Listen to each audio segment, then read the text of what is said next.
I'm sorry. I'm just not going to cry. From the studios of the Ram Cave, this is RamView.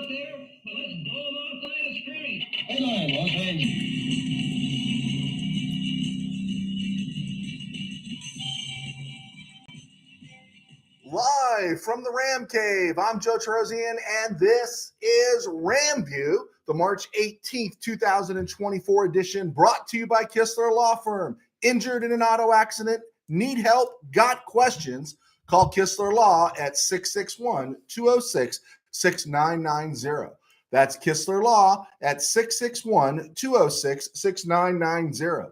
And check out KistlerLawFirm.com. That's one word. KistlerLawFirm.com. Kistler Law, they've been fighting for you since 92. And by Temple City Auto Repair. Having some auto issues? Get yourself some John and Henry at TempleCityAutoRepair.com. And of course, by Granite Ridge Christian Camp, a place where your life can change. Okay, I get it. I understand it. I do. Aaron Donald's retirement is supposed to be a sad thing for fans, okay? It's a sad thing, okay, right? I get it, right? So we're supposed to be sad, and then we're supposed to accept the lecturing of appreciating what we got for 10 years. Have you noticed that? Just appreciate what Aaron Donald gave you for 10 years, as if you didn't appreciate it, right? And then I'm supposed to waste, maybe I'm getting a little head of my skis here, because I don't think anyone from this audience has complained to me, but other people have said, they want me to waste an entire episode rehashing the greatness of Aaron Donald, and it's a greatness that you're already all familiar with. You're all familiar with it. And so, am I just going to make a video and just cry like Miley after Hillary lost the election? What am I supposed to do? And I don't want him to retire, but you know what? They come and they go, Hobbs. They come and they go. Max Mercy was right. They come and they go, Hobbs. They come and they go. They come and they go, Hobbs. They come and they go. I didn't want to see him retire, and I still think there's a possibility that this isn't the end, just something. But to quote Max Mercy, to quote Bill Belichick, we're on to Cincinnati, right? We're on to the draft, the OTAs, camp, preseason, and the opener. I'm not diminishing the greatness of Aaron Donald. He was great, but I don't know. When you've been a Ram fan for a long time, or you've been a sports fan, you have a team that you're really into, there's just times you just move on, right? You just, at a certain point, you say, it's a bummer, but God bless him and Godspeed. And then we go back and say, what do we got coming up in the draft? How much money do we have left under the cap, right? It is what it is when a great player leaves. It is what it is. They come and they go, Hobbs. They come and they go. That's it. They come and they go, all right? Speaking of coming and going, Jordan Fuller came in as a sixth-round pick in 2020 and did a fantastic job for the Rams. Never kind of took that next step up because of injuries and everything, but he was a really productive sixth-round pick, and he's earned the Rams a comp pick because he has signed a free agent contract with the Carolina Panthers. I don't know if the Rams are going to get a comp pick for Tremaine Ingram, but Tremaine Ingram, who was also, a seventh-round pick in 2020, hung around with the Rams, appeared in 31 games, broke his foot in 2022 when he really had an opportunity. When his moment came, he broke his foot. He signed with the Seattle Seahawks. I don't know if he earns the Rams a comp pick, but I do believe they also get one from Coleman Shelton. So it is getting closer and closer to draft season. Just to go over the draft order again, Rams have 11 picks: 19, 52, 83, 99, 154, 155, 189, 209, 213, 217, 254. We're seeing a lot of trends now. It's kind of cool. There's a little more veracity to some of these mock drafts that you're seeing. And Steve Ramirez, longtime sports writer, has blessed us. He did 2 back-to-back mock drafts, and he sent them to us. And I'm going to post those later on at joeterosian.com when we post this. You can check it out. And but we'll go over that today. But yeah, it is draft season. Rams have cap money and a full complement of picks. It's exciting. It's a bummer Aaron's not here, but we press on. Around the NFL and other places, looking at a little voltage here, Mike Davis, who I covered in high school at Glendale. When he was at Glendale, I covered him for the mid. He eventually went to BYU, played 7 seasons with the Chargers, and now he signed a free agent contract with the Washington Texans. So good for Mike Davis. Chargers did bring back Easton Stick as their backup.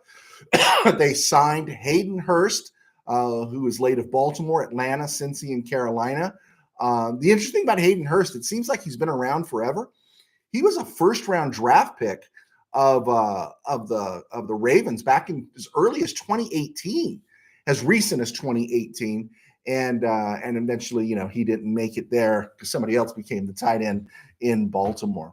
Tyron Smith signed with the Jets, which made me really happy as a Ram fan. I didn't want to go down that rabbit trail with his cost and his lack of playing time.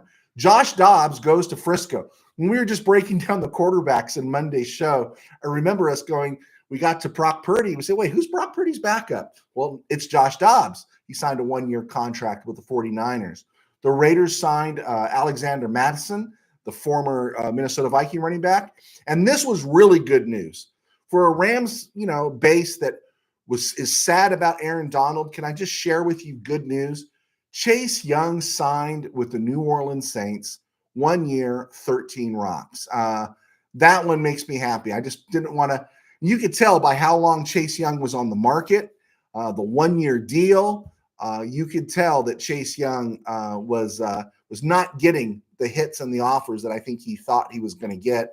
And there's a reason you need to stay away from Chase Young. Okay, Steeler fan Rob has completely flipped on Kenny Pickett. If you remember, Kenny Pickett was his boy. Kenny Pickett was his guy. Now Kenny Pickett and his small hands have been sent to Philadelphia, and Steeler fan Rob is all Mr. Russell Wilson and all Mr. Justin Fields. And because he's not a Ram fan, he doesn't know any better. He's also all Van Jefferson, who signed with the Steelers. And but he'll find out. But yeah, I thought it was so funny how quick he moved off of Kenny Pickett.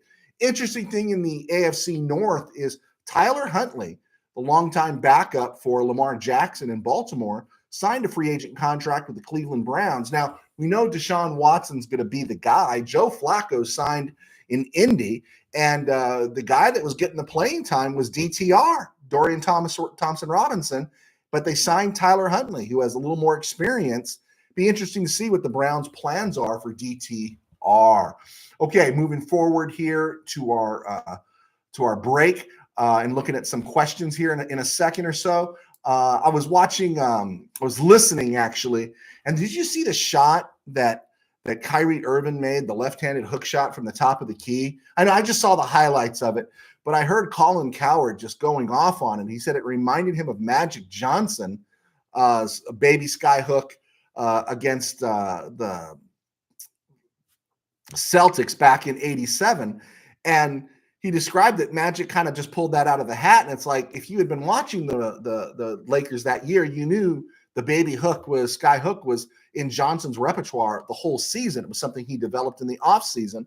And that's the part. It's you can make a mistake, but if you're going to talk neck, right? If you're going to talk trash, if you're going to talk stuff about the Lakers in the 80s, Mr. Cowherd, dude, you got to get it right. There's too many of us out there who lived through that experience. And Magic Johnson just didn't improvise with that baby sky hook at the Garden. That was part of his repertoire all season. So there, I got my rant out of the way. Okay, I'm Joe Terosian. I was a sports writer for 21 years. Now I do RamView, and I write books. We do RamView, thankfully, because we got sponsors, and that key sponsor is Kistler Law, right over my shoulder here, and we want to thank them for their support, as well as Temple City Auto. I also write books, and my books can be found on Amazon. Look up Joe Terosian and Torosian, and I've written 2 high school football novels. This one is called Tangent Dreams, and it did really well. It's got some good reviews. You can check that out here. Hey, we don't have a paywall. We don't have a Patreon. This really supports the show. I appreciate that. Also, the other high school football novel I wrote was called Temple City and the Company of the Ages, kind of a combo football ghost story. And again, that was another one that did pretty well. And if you could check us out, we'd really appreciate the support. Got a 3rd novel coming out about football. Football novels do better than the other ones, and it's called Game Day in the Ram Cave, and that'll be out very soon this spring. Okay, let's look at some of the questions that are out there. Tim Burns, speaking of Cameron Curl, I read Curl plays a mean dime linebacker. Could it be an idea to fit defenses to use him more at linebacker? You know, the Rams, from Taylor Rapp to Quentin Lake and some others, have pulled their safeties up. And the stuff I'm reading about Curl is, wrong place at the wrong time, which is Washington, where no one's going to find you, but that he is going to shine with the Rams. And that's great. I'm very optimistic about Cameron Curl, and I love the price they got him at. I do think he's an upgrade from Jordan Fuller and unfortunately JJ as well. So I think that's a really good one. Manuel Correa, how's it going? It's going. It's going, I don't want to get Ram fans mad at me because I'm not wearing sackcloth and ashes over Aaron Donald's retirement. If he's gone, he's gone, and good for him and stuff, but I'm just not going to cry about it, and I just don't want to spend a whole show rehashing his whole career, because his career, right? His career. I think I summed it up on, was it Friday? I said, I think I'm going to remember him best for the Super Bowl tackle, the NFC Championship tackle, and causing Geno Smith to have a religious experience in the Seattle backfield, right? That's where I'm going to remember him. Tim Burns, with Donald gone, I adjust our top 4 picks. Cornerback at 19, who I want. DT, and at 58, Sweat from Texas is huge. Then edge, then O-line, and wide receiver we can grab later. I believe that about wide receiver. I think there are some more pressing needs, and it is a deep draft. I think we saw a mock draft that went through the first 4 rounds, and it actually had 21 receivers drafted in the first 4 rounds, 17 in the first 100. So you're going to find value there. I'm kind of curious about who the Rams were talking to. Tre'Davious White, the former Bill. If that's a possibility. Now, he's a good corner when he's healthy, and I was just going to talk about him here in a second. It would be interesting to see the Rams forego a corner and do something else in this draft. And, of course, we do have to get an edge, unless they're going to sign Jadeveon Clowney, which I'm sure he's going to come at a decent price, but they are just going to need another sprinter on the edge, another zip, as we used to call him. Okay, Tim Burns. Pineapple wears clothes on turning day. What? I'm sorry. I know you're talking about Pineapple from Tangent Dreams. Help me with that one, and I'll get you back to that one. Tim Burns. AD may have looked at his 10 Pro Bowls, 3 defensive players a year in ring, and saw his drop in productivity and called it. He may have. But, man, it's kind of alluring when you look at the Rams in 2024. This is a Super Bowl contender, Mr. Burns. It's a Super Bowl contender. And I can't help but think I just wouldn't want to walk away from that. So either there's something else at play, or he's got 0 in the tank, right? It's going to be we'll see it play out, right? Explain to me, Mr. Burns, about Pineapple, because I'm interested. Okay, Bill, what do you think Snead's plan is for the draft? Trying to figure out what Les Snead is going to do is kind of like trying to figure out God's plans, right? He laughs at us when we say we know what he's going to do, or we tell him our plans. Les Snead's amazing because you think you got the Rams. I've broken down every draft that the Rams have had under Les Snead, and you see they've never done this, but then they do that, right? They've never done this, and then they do it. And I did think for a moment that they would package some things and move up to grab something special. But there's so many quarterbacks, wide receivers, corners, and tackles right now, and other edge players that I don't see the Rams moving up. They can get some DTs without moving up. I see them moving back, maybe trying to get another pick in the first 100, so to have 5 instead of 4. And so I think that is, it's got to be a defensive tackle, right? That's high, because you got Bobby Brown in the last year of his contract. You got Kobe Turner at the start of his career. Jonah Williams is gone. You got DeJuan Johnson, who was Mr. Irrelevant last year, who didn't play bad, but he's Mr. Irrelevant. And Laurel Murchison's gone. And so Corey Durden. There's some there's a serious thinning along that defensive line. Maybe Hoyt goes down at 300 pounds and puts his hand in the dirt or in the turf. But they're going to draft somebody. I have to believe they're going to draft somebody, and maybe even two in the first 100.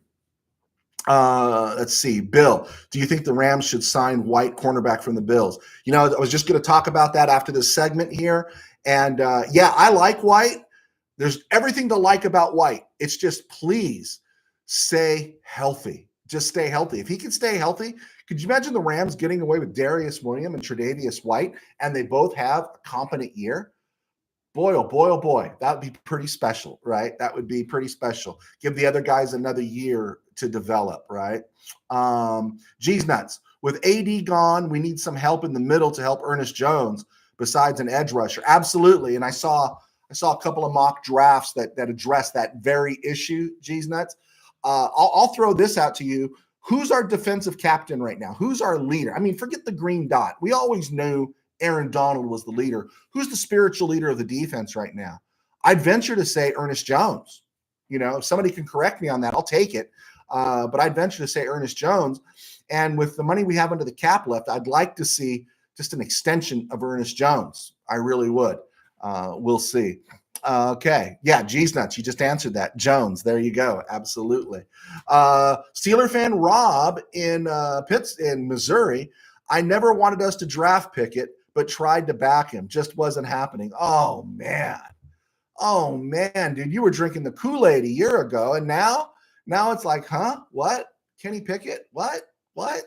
Okay. I want to hear you say the same about Justin Fields and hear you say the same about Russell Wilson. Bill, Chase Young signs with the Saints. Yeah, we talked about that at the top. That's good news. He was on the market a long time for a guy that supposedly had his kind of talent. He was on the market a long time in this free agent period, and no one gave him more than 1 year. There's a lot of, hey, prove it to me with him. I'd have said prove it to me for 5 rocks, not 13. But the Saints are desperate. They need some help with that pass rush of theirs.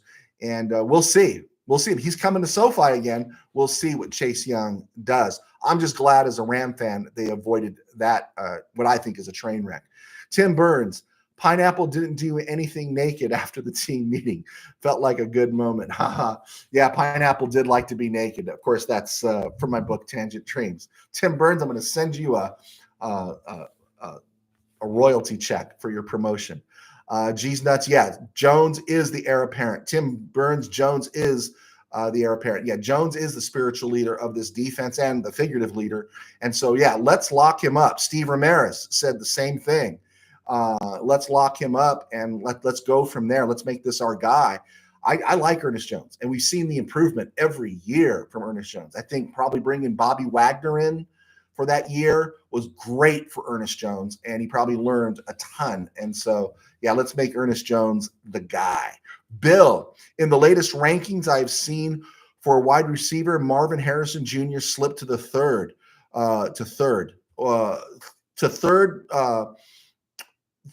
round, or I know I've seen him slip.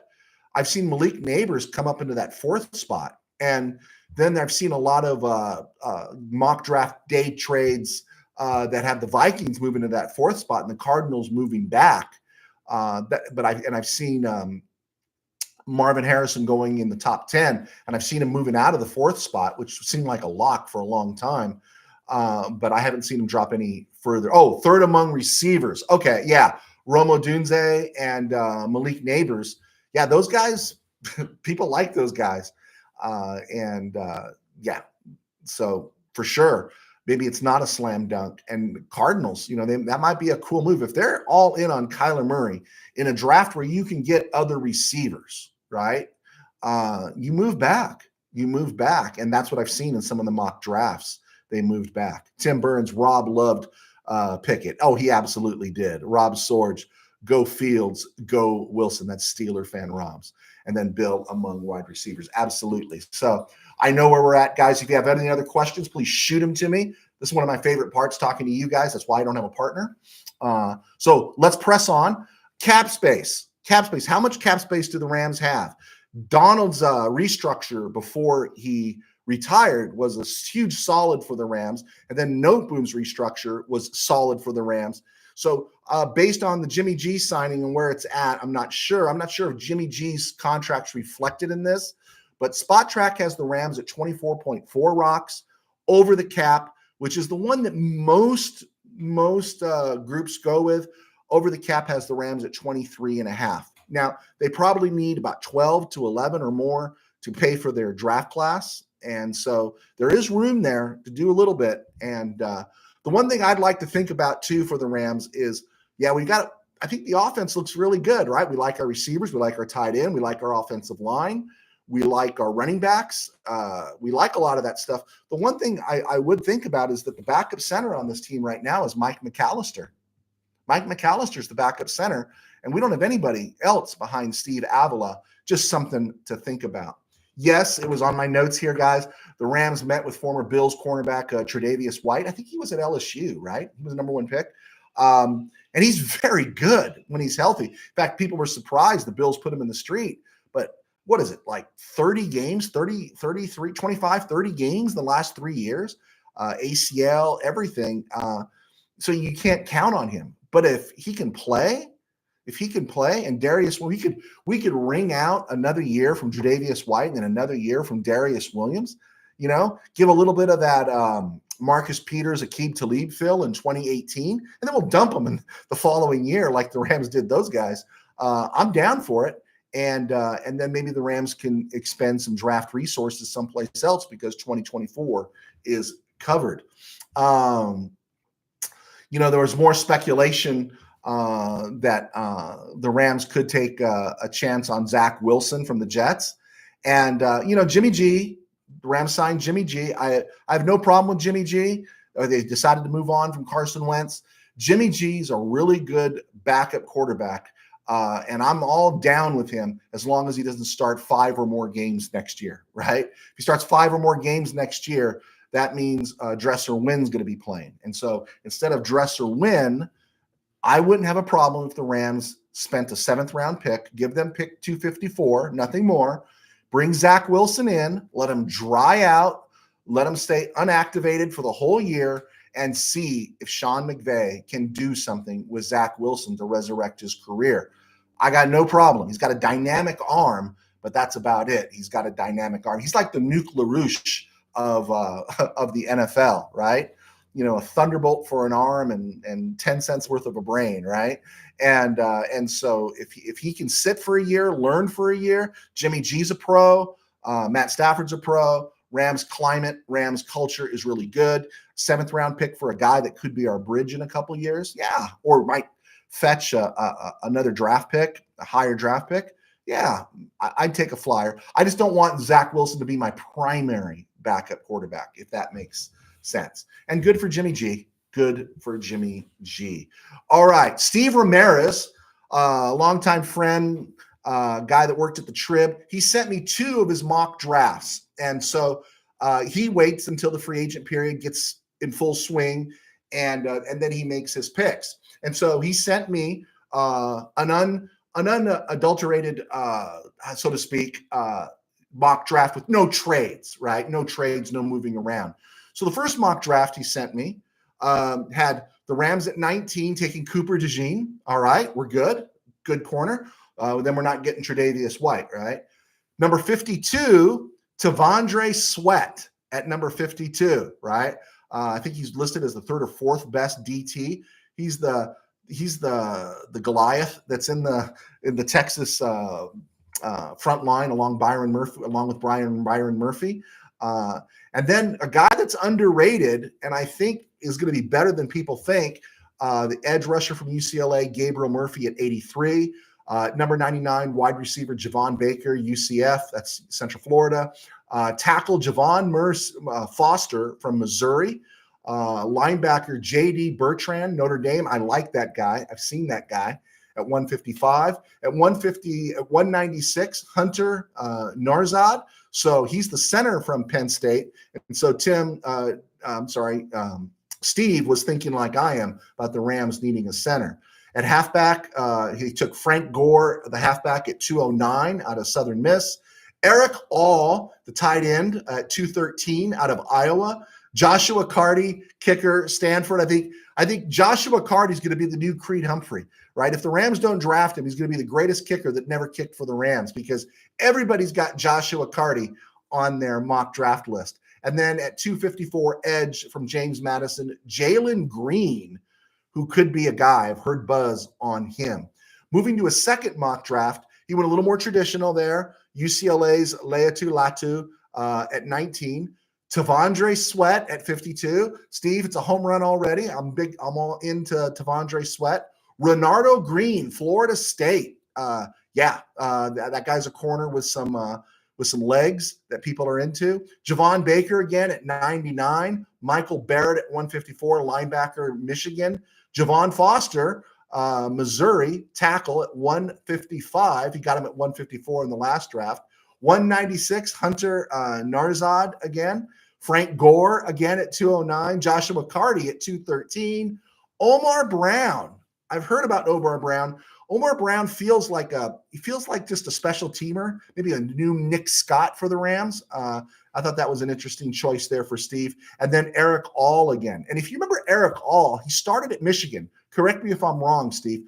He started at Michigan and he transferred to Iowa. It's like, I want to catch passes and then I don't want to catch anything offensively, which is what Iowa does. But Eric All was somebody that I thought had legs in terms of he was going to be something special. And last year's draft class was great. This year's draft class is just considered so-so. And he has not appeared on too many boards. He took a drop after leaving Michigan. I do like this draft from Steve because he does address the center position. He picks up a tackle in Javon Foster, and Tavondre Sweat is really interesting. And you're going to see when I posted at joetarosian.com, PFF punished Steve and punishes anybody that moves Tavondre Sweat up to 52 because he's projected in mid third round, late third round. And he's the guy that's 6'4", 360, and he's got some athleticism. And we just want a space eater, right? And if I have to draft a little higher to take a space eater, I'll take the space eater and the bad grade from PFF. Good job, Steve. I do like it. And you could share any thoughts there on the board that we'll get to here in a minute. PFF posted its mock draft this morning, went 3 rounds. They posted it at 6 a.m. And, of course, Caleb Williams, number 1, but they went Taxkins, number 2, with Drake May, Jaden Daniels to the Patriots at number 3. It shows Arizona trading out at number 4, Vikings moving up and taking J.J. McCarthy. Somebody explained to me how J.J. McCarthy is just, man, that guy's with a bullet. He's going forward. The Chargers at number 5 get Marvin Harrison. Giants at number 6 get Rome Odunze. Another lock that just seems to be on all the draft boards is Joe Alt going to the Titans, Dallas Turner going to the Falcons, Malik Neighbors at number 9 going to the Bears, Troy Fontenot, he's the Washington tackle going to the Jets at number 10. And with that trade, the Cardinals take Quinyon Mitchell, sorry Ram fans, at number 11. And then the Eagles make a trade and move up to number 12 to take Talisi Fuaga, the right tackle out of Oregon State, who is a brawler. And sorry, Ram fans on that one. Terrion Arnold from Alabama goes to the Raiders. Olu Fashanu, the Penn State lineman, goes to the Saints at 14. Brock Bowers to the Colts at 15. Jackson Powers Johnson to the Seahawks at 16. And Adonai Mitchell, it's the highest I've seen Adonai Mitchell, the Texas receiver. He's the one that's paired with Xavier Worthy, going to the Jaguars at 17. J.C. Latham continues his bouncing around all over the first round, goes to the Bengals at 18. And this is the interesting part here that got me thinking a little more about what I thought about this morning. And then I looked at this draft.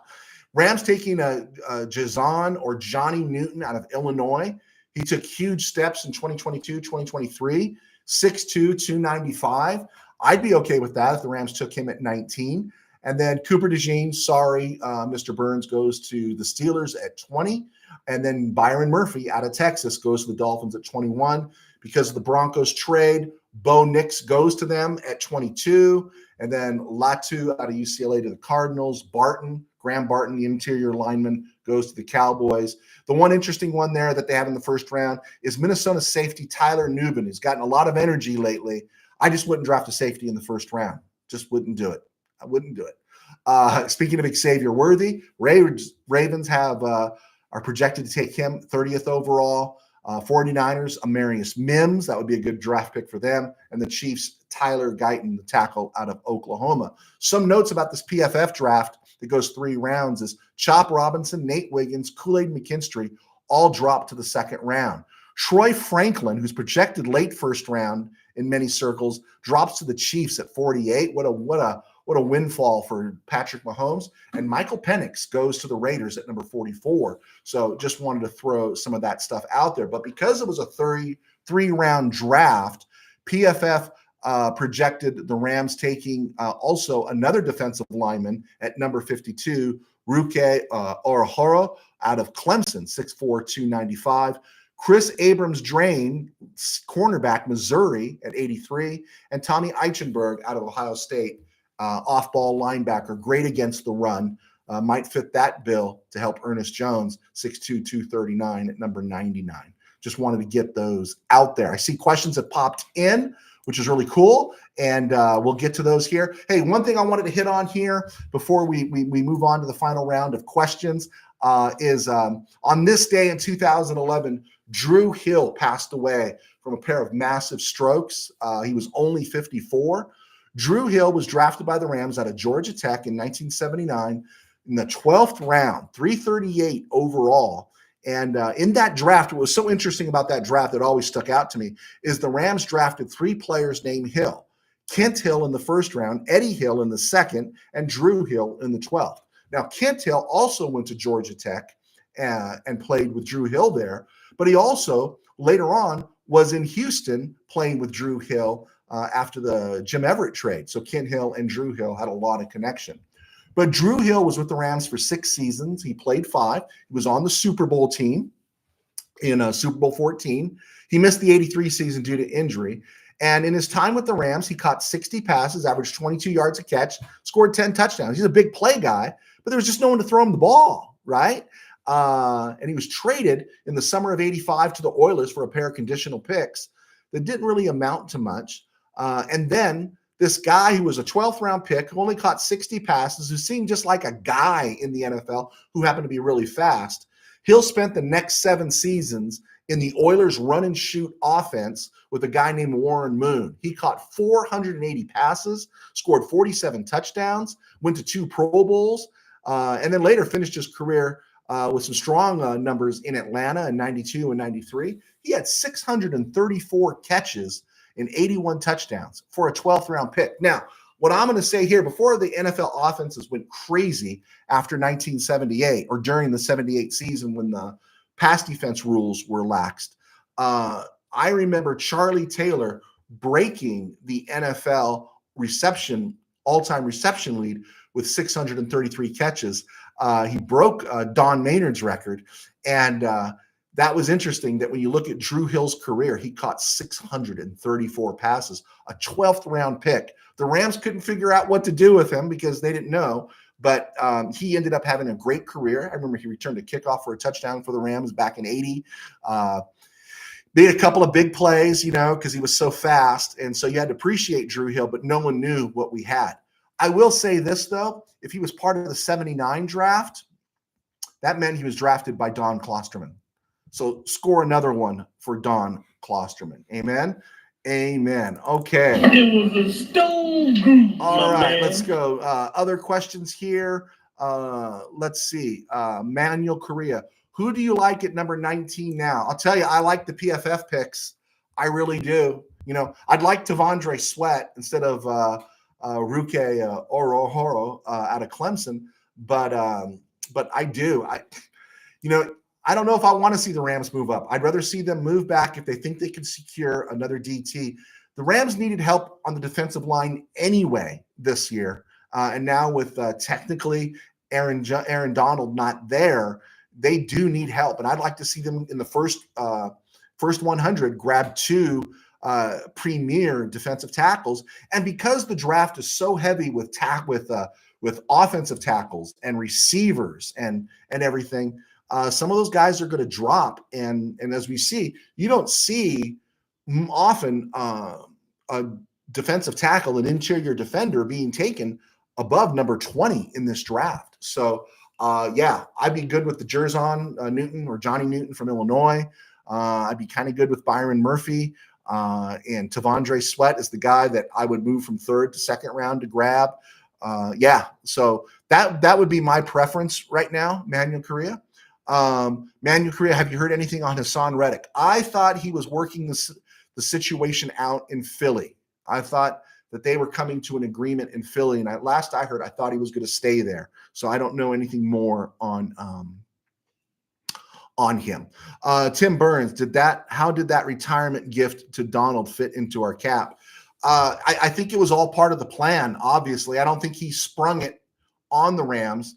And so, I was listening to that. It got really convoluted. I was trying to understand it today. I was listening to someone talk about how it all broke down. And so it figured in, and so, yeah, so the Rams a lot of stuff was converted to bonus money, and he got it now instead of later. It saved the Rams 17 rocks this season. And so however it worked out well. Steve Ramirez, I had mentioned that the Rams had about 23.5 rocks. They need to sign their draft class. Steve Ramirez also mentions some cap space needed in case of the deadline. Yeah. G's nuts, like my reference to Nuke LaRouche. Meat. Yeah. Steve Ramirez, thanks, Joe. No, Steve, thank you. You really helped the show. It was great. It was good stuff. I love reading those things. All you guys, please feel free. PFF, I think their mock draft is free. NFL draft mock draft database. They have a nice system there. Send it to me, and I'll talk about what you guys picked. And I'm going to save them off to the side, and then we'll pick winners and losers. We got to work out a format. When we get to April, we'll work out a format that you draft 11 players. If you hit, you get a point for everyone you hit on, and if you hit them in the right round, we'll give you an extra point, and then we'll send you a marvelous gift, a Joe T book or a Kistler mug from the Ram Cave. Manuel Correa, Newton is small. You know what? I've been looking at those defensive linemen, 295, and Murphy's listed at that too. I think maybe just a little over 300. And I don't know if some of those guys, I think they can play with a higher weight. Donald was small. I felt like Kobe Turner was small too. And I guess it comes down to speed, but I do want that Bubba. I want that guy that you just, that Vita Vea guy. You're right. I want that guy. I want that guy that's just you can't move. He's just too big. And so that's why I think we're all falling in love with Tavondre Sweat.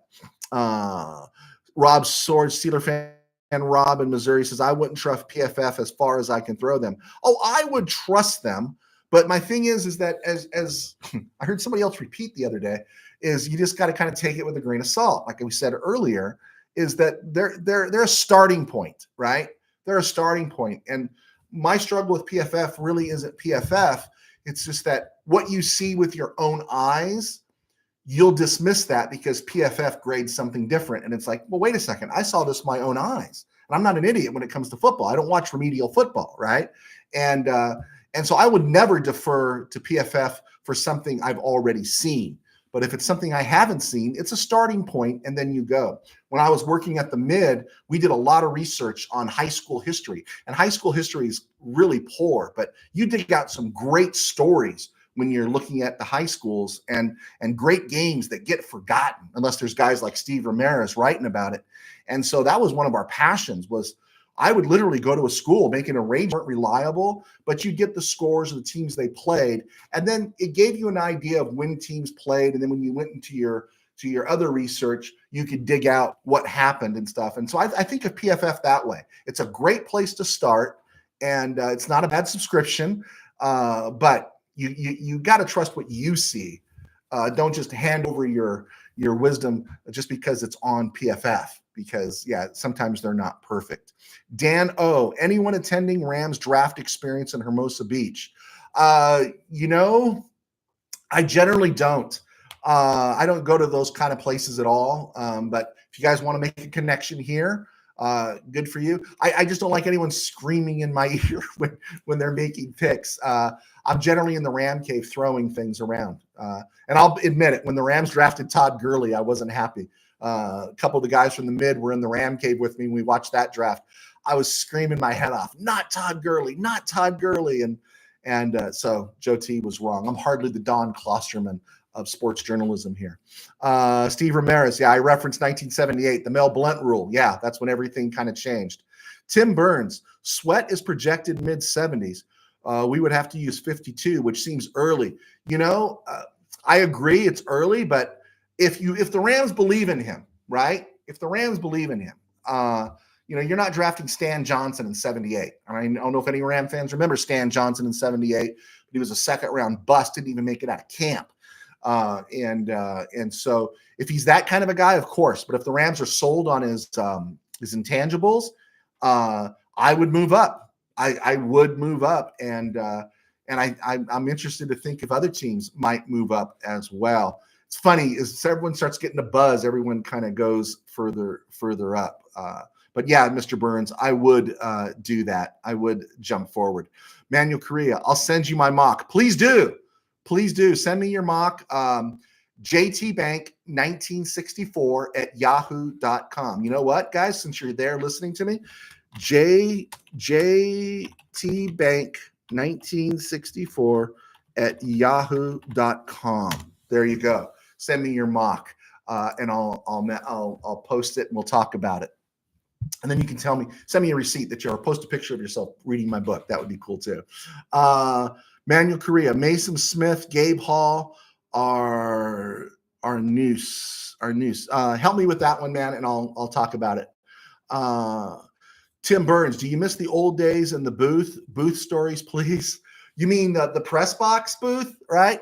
I had a lot of press box experience, but a lot of my experience was mostly on the sideline because at Mid-Valley Sports, where I spent most of my time, we were covering high school football. And if you ever want good theater, go work for a local paper and be a stringer for them. And the best theater is on the sidelines at a high school football game. It is absolutely fantastic, right?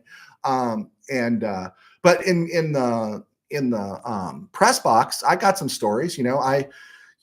I was in the Sky Dome in Seattle for a Toronto Blue Jays game once, and I went to the urinal, and then who came next to me was Don Sutton, and I thought, man, I'm urinating next to a Hall of Famer.